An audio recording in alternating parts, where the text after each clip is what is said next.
तो आज हम एक बहुत ही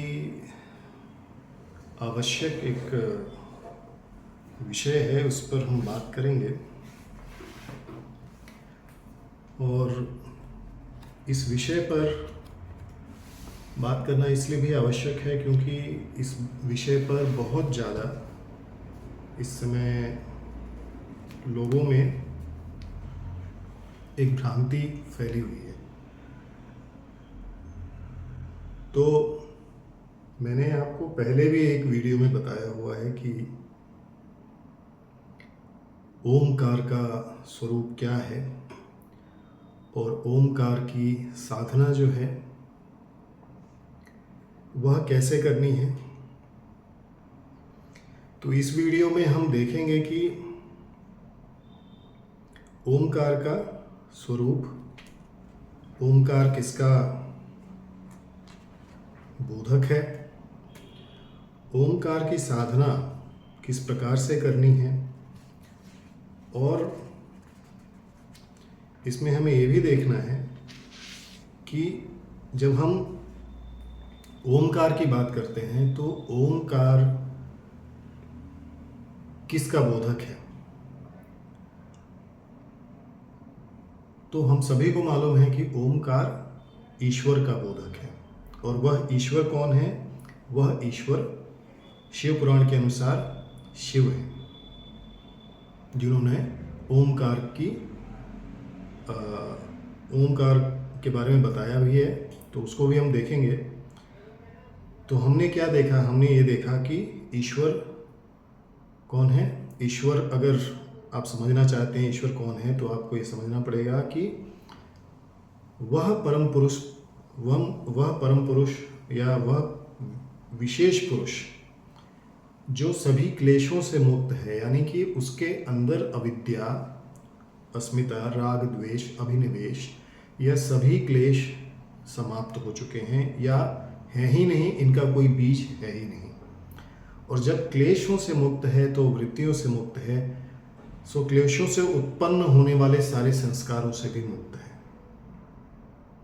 तो वह परम पुरुष परमेश्वर, वह ईश्वर सभी तरह के क्लेशों से मुक्त है। उसके बाद हम क्या देख रहे हैं कि वह सभी तरह के कर्मों से भी मुक्त है। वह संसार में रहता हुआ या संसार उसके अंदर भीतर समाहित होते हुए भी वह किसी भी कर्म को करता नहीं है। केवल इच्छा मात्र से ही सारी चीज़ें घट रही हैं, लेकिन उन कर्मों को वह लिप्त होकर नहीं करता, तो इसलिए वह कर्म के बंधनों से भी मुक्त है। तो वह कोई भी कर्म नहीं करता, सभी कर्मों से मुक्त है। क्योंकि वह कोई कर्म नहीं करता, भगवान कृष्ण भी भगवद गीता में यही कहते हैं कि कर्मों को करना ज़्यादा आवश्यक है, लेकिन कर्मों में बंध जाना या कर्मों में बंधन का जो कॉन्सेप्ट है वो उन्होंने कहा है कि उसको तोड़ना जरूरी है। तो ईश्वर सभी चीज़ों को ईश्वर ही करा रहा है, लेकिन वह क्योंकि निर्लिप्त अवस्था में करा रहा है, इसलिए वह कर्मों के बंधनों से मुक्त है, कर्मों से मुक्त है। और क्योंकि वह कर्मों से मुक्त है, इसलिए हमारे जो भी बड़े गुणी जन हैं वो ये कहते हैं कि क्योंकि वह कर्मों से मुक्त है तो इसलिए कर्म के फलों से भी मुक्त है। अब जब हम ईश्वर की बात करते हैं और कर्म के फलों से भी वह मुक्त है, और जब कर्म ही नहीं हो रहे हैं, कर्म के फलों से भी मुक्त है, तो उसके कर्म कहीं इकट्ठा नहीं हो रहे हैं, जिसको हम कर्माशय कहते हैं। तो ऐसा परम पुरुष जो सभी क्लेशों से मुक्त है, सभी कर्मों से मुक्त है, कर्म के बंधनों से मुक्त है, और फिर कर्माशयों से मुक्त है, कर्म के फलों से मुक्त है, ऐसा विशेष पुरुष जो है वह ईश्वर कहलाता है।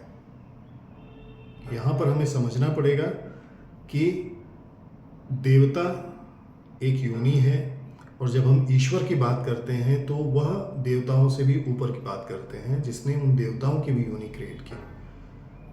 तो सृजन जब कर रहा है वह परम पुरुष परमेश्वर, तो वह ब्रह्मा विष्णु महेश को भी वही बना रहा है।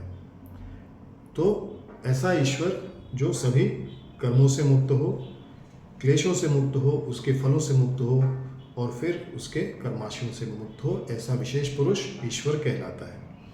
और जब यह ईश्वर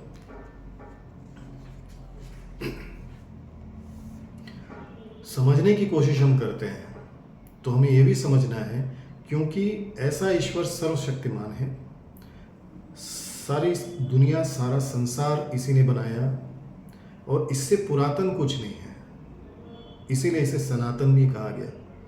तो इससे पुरातन कुछ नहीं है, शाश्वत कुछ नहीं है, केवल ईश्वर ही शाश्वत है और ईश्वर ही सत्य है। बाकी जितनी चीज़ें हैं संसार में सब मिथ्या है। कहा भी है ना, ब्रह्म सत्यम जगत मिथ्या। तो इस संसार में ईश्वर को छोड़ के कुछ और करना भी एक तरह से मिथ्या ही है। तो यहाँ आप देखिए, वह ईश्वर क्या है? उस पूर्वोक्त ईश्वर में सर्वज्ञता का बीज बना रहता है। वह ईश्वर जो है सर्वज्ञ है। वह ईश्वर आदि अनंत में तो है ही, बीच का जो भाग है उसमें भी वही ईश्वर है और इसलिए वह सर्वज्ञ बीज है। इस संसार में जो कुछ भी आप सुन रहे हैं, देख रहे हैं, सब कुछ उसी ईश्वर के चलते हो रहा है। वही इसका बीज है, वही सर्वज्ञता का बीज रूप वह ईश्वर जो है ज्ञान की वृद्धि को प्राप्त होते होते जहाँ फैलता चला जाता है और इसीलिए सर्वज्ञ है। सारे संसार में जहाँ पर कोई नहीं भी पहुँच सकता, वहाँ पर भी यह ईश्वर हमेशा विद्यमान रहता है, क्योंकि ऐसा संसार का कोई भी क्षेत्र नहीं है जहाँ पर वह ईश्वर नहीं पहुँच सकता। फिर कहा कि वह ईश्वर पूर्व में उत्पन्न हुए बाकी देवताओं का भी गुरु है। तो पूर्व में उत्पन्न हुए जो भी ब्रह्मा विष्णु महेश हैं या बाकी और देवता हैं, उन देवताओं का गुरु है, क्योंकि सर्वज्ञ बीज है और क्योंकि वह ईश्वर है और उसी से सारा संसार चला। तो सबसे पहला, सबसे प्रथम अगर किसी को हम पूजते हैं तो उस ईश्वर को ही पूजेंगे हम। और क्योंकि वह सर्वज्ञ है और सबसे प्रथम है, इसलिए वह सभी गुरुओं का गुरु है। मतलब कि ब्रह्मा आदि जितने भी देवी देवता हैं उन सब का गुरु है। जितने भी संसार में देवी देवता के इस योनि में या इस लीनेज में आते हैं, वो सारे सभी लोगों का गुरु है।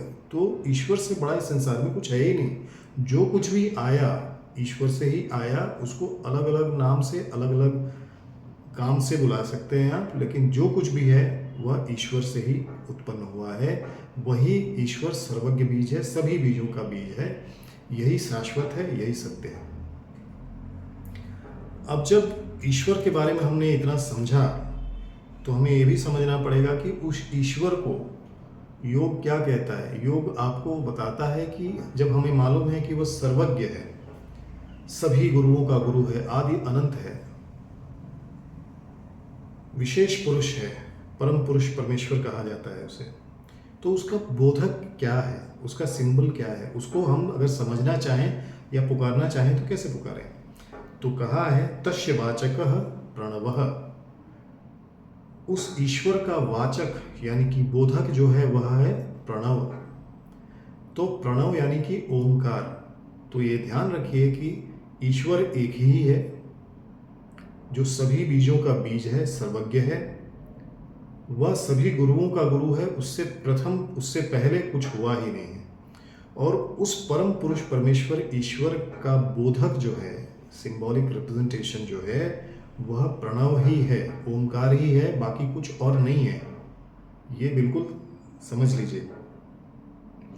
अब जब हम यहाँ आते हैं जहाँ पर हम ओंकार की बात करते हैं, तो हमें कुछ चीज़ें और इसके साथ समझनी पड़ेंगी, जिसको हम आगे चल के समझेंगे। तो हम आज ये समझते हैं कि ओंकार जो है वह ईश्वर का बोधक बन जाता है। अब ये आगे हमें समझना है कि उस ओंकार की साधना जो है वह हम कैसे करें।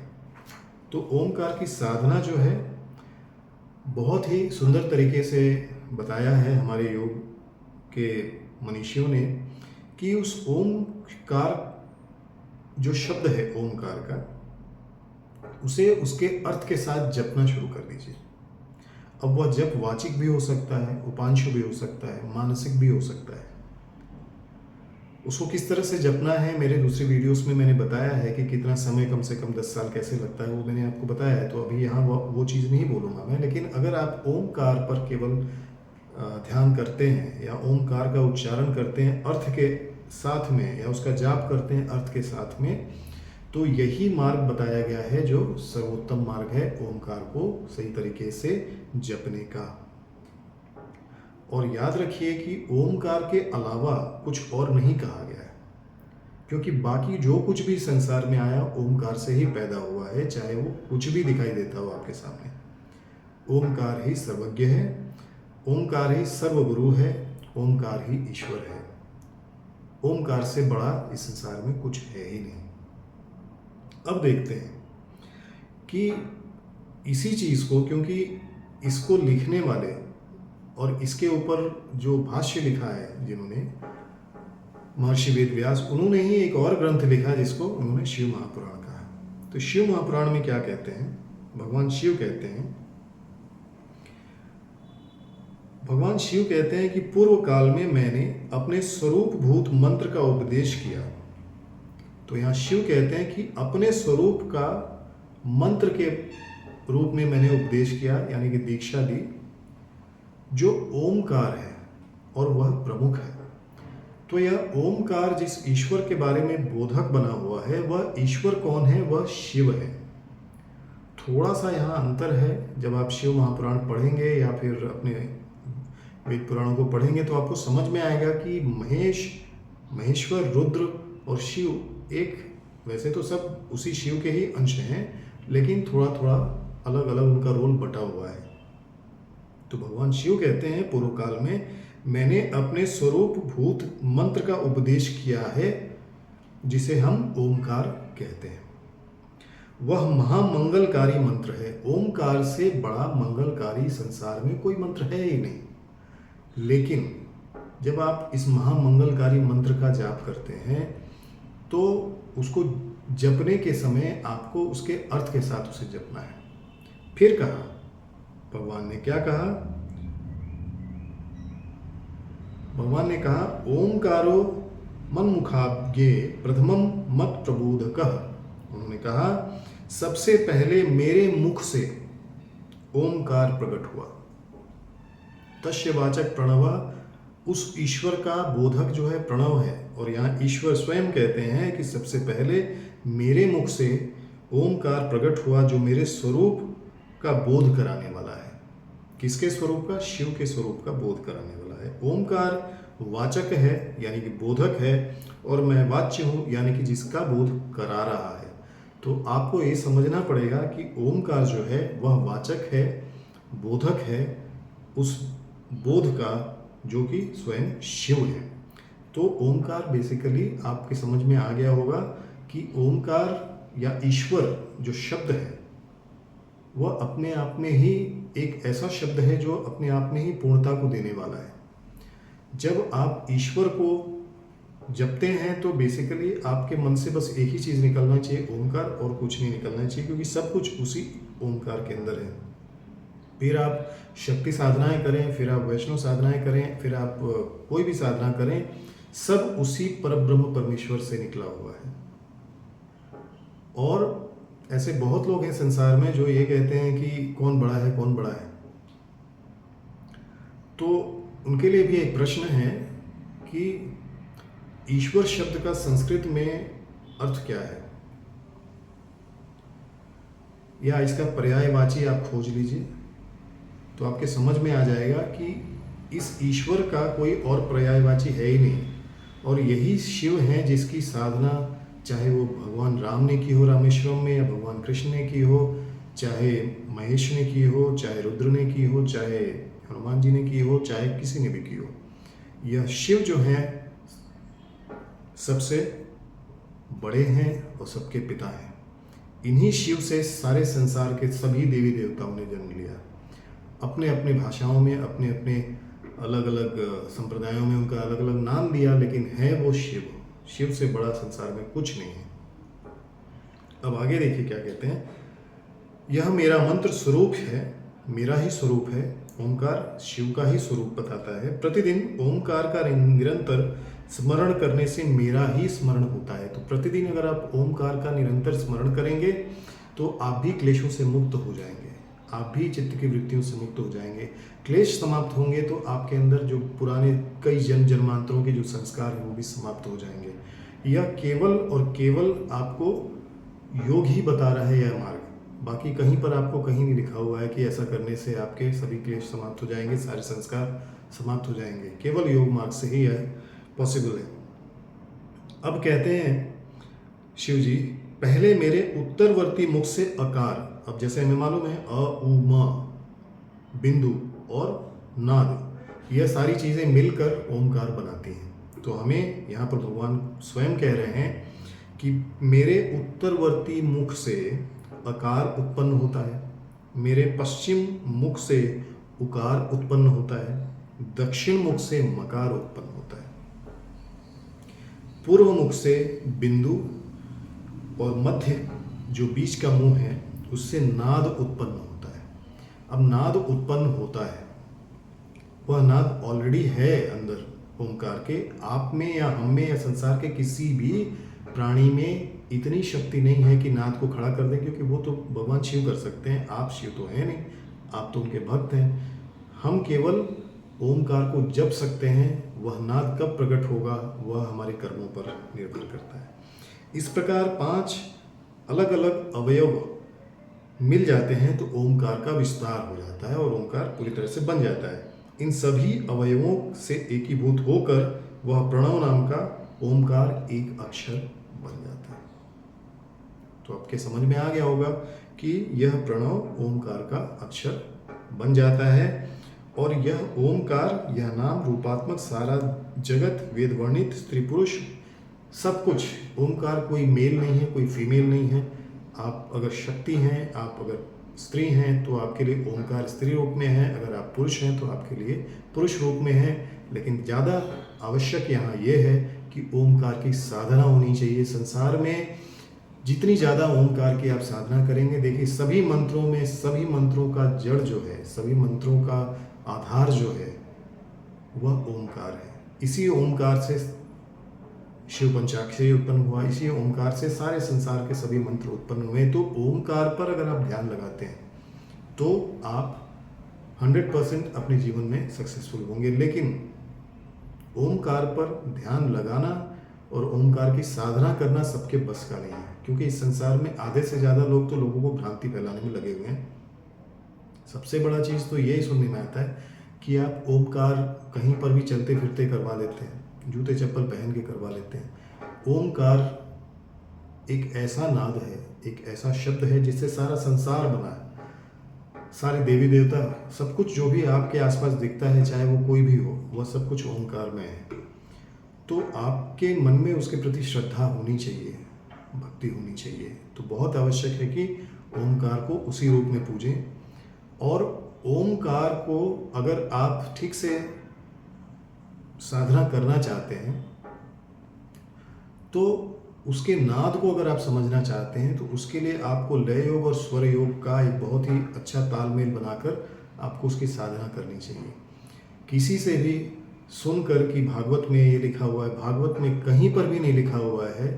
11वें स्कंद में 13वें अध्याय में 32, 33, 34 जो श्लोक है उसमें कहीं पर भी नहीं लिखा हुआ है कि ओंकार को कैसे उच्चारण करना है। वहाँ पर साफ लिखा हुआ है कि अगर आप नाड़ी शोधन प्राणायाम करते हैं, यानी कि पूरक, कुंभक और रेचक, और उसी तरीके से उसका उल्टा काफ़ी समय तक करते हैं और अपने हृदय में उस ओंकार का ध्यान करते हैं जो हृदय को विच्छिन्न करने वाला नाद, घंटा नाद के समान है, तो आप 1 महीने के अंदर अपने प्राणों को वश में कर सकते हैं। तो वहाँ पर भी प्राणायाम के बारे में बताया गया है, वहाँ पर ओंकार को नहीं बताया गया कि कैसे करना है। दूसरा है, मैंने करीब काफ़ी मंदिरों में अपने ट्यूनर से चेक किया है कि जो घंटे अलग अलग बनते हैं, मीडियम साइज़ के और बड़े साइज़ के, उनका बेसिकली नाद जो उसका पिच है वो किस पिच पे बजते हैं। तो मैंने अक्सर देखा कि कॉमन जो है वो सी पे बजते हैं, मतलब कि आपका जो सी स्केल है वहाँ से शुरुआत होती है, या फिर आप देखेंगे कि वो प मतलब आप सप्तक के हिसाब से अगर जाएंगे तो मध्य सप्तक नहीं, मंद्र सप्तक की तरफ जाएं अगर आप, तो मंद्र सप्तक में आप देखेंगे कि जितना आप लोअर पिच की तरफ जाएंगे तो उतना ज़्यादा आप क्लोज होंगे उस घंटे के साथ। लेकिन वो भी मेजर्ड होना चाहिए, उसको भी मेजर करके हारमोनियम पे या किसी अच्छे जानकार से सीख के करना चाहिए। क्योंकि अगर आपने उसको सही तरीके से नहीं किया, मैं सिखाता हूँ लेकिन उन्हीं को सिखाता हूँ जो आके सीखते हैं। जो खुद भटके हुए हैं उनको कोई कुछ नहीं कर सकता। तो इसलिए आप ओमकार की साधना अगर सीखना चाहते हैं तो आप सीख सकते हैं मुझसे। अगर आप स्वयं जानते हैं तो उसको ठीक से कीजिए। आप कोशिश ये कीजिए कि आप लोअर स्केल्स पे जाइए। अगर आप सी शार्प पे अपना स्केल लेते हैं और वहाँ से आप प तक भी जाते हैं लोअर स्केल पे, तो प को आप एक स्थिरता दीजिए और उसी पे साधना शुरू कर दीजिए। ऐसे वाइब्रेशंस आपको मिलेंगे जो आज तक आपको नहीं मिले। आपको नाद जिसकी बात हम कर रहे हैं, अनहत नाद, वह स्वयं आपके अंदर जागृत होना शुरू हो जाएगा और आप ओमकार को सिद्ध कर पाएंगे। यानी कि ओमकार आपके अंदर जागृत रूप में पूरी तरह से विद्यमान हो जाएगा। तो यह जो वीडियो है पूरी तरह से ओमकार पर ही है, और ओमकार के साधना को कैसे करना है, ओमकार से जुड़ी हुई जो भी संशय हैं उनको भी मिटाने की कोशिश की है मैंने। तो मुझे लगता है कि आप सभी को इस वीडियो से अवश्य फ़ायदा होगा। नमस्कार।